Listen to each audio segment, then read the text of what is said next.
Good afternoon, I'm Wendy Petrie and this is your afternoon news fix for Friday, the 9th of February.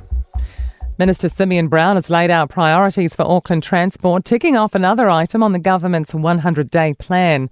Brown says he's drafting a new government policy statement on land transport for delivering key projects and roads. Here's political reporter Sophie Trigger. Brown claims the previous Labour government focused on slowing Auckland down, while his will deliver key projects aimed at easing congestion and building a more reliable and resilient network. Pledged in Brown's plan will be the roads of national significance, like Mill Road and East-West Link, with the completion of the City Rail Link and the Eastern Busway also prioritised.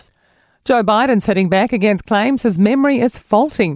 The US president's made an impromptu speech responding to a special counsel's report. It found he willfully retained documents relating to military and foreign policy in Afghanistan and disclosed them to a ghost memoir writer. But it says he won't face charges because he comes across as elderly with a poor memory, so conviction would be difficult. Biden says how dare the special counsel suggest he can't remember such things as his son's death. How bad is your memory, and can you continue as president? My memory is so bad I let you speak. Meanwhile, Vladimir Putin is claiming Russia and Ukraine were close to starting peace talks as far back as 2022. The Russian president has had an interview with US news anchor Tucker Carlson. In it, he asserts Russia was initially convinced to withdraw from Kyiv under the promise a peace process could begin. But after we withdrew our troops from Kiev, the other side threw away all these agreements and obeyed the instructions of Western countries, European countries and the United States to fight Russia to the bitter end. A Tāwhaki National Aerospace Centre is opened in Canterbury. A crowd of about 200 gathered on Banks Peninsula's Kaitoreti Spit as the freshly sealed 1-kilometre runway was officially launched.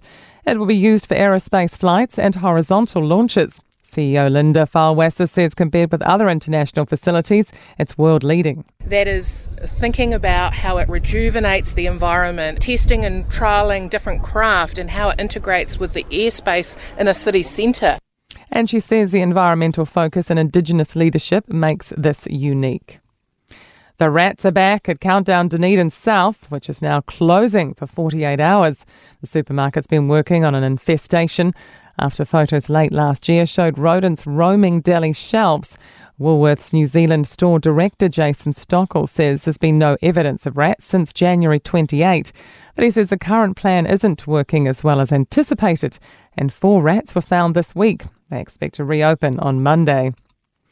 To sport now, sin bins in football could be on the way with reports of a blue card to be trialled, with players sat down for 10 minutes for cynical fouls or showing dissent towards referees. Leaked documents have revealed secret plans to merge the Melbourne Rebels with Moana Pacifica and Super Rugby Pacific 7 months before the Victorian franchise collapsed. And the medals for the Paris Olympics and Paralympics have been released featuring metal taken from the Eiffel Tower. I'm Wendy Petrie. That's your latest news fix. We'll be back with the next update tomorrow morning from the Newstalk ZB newsroom.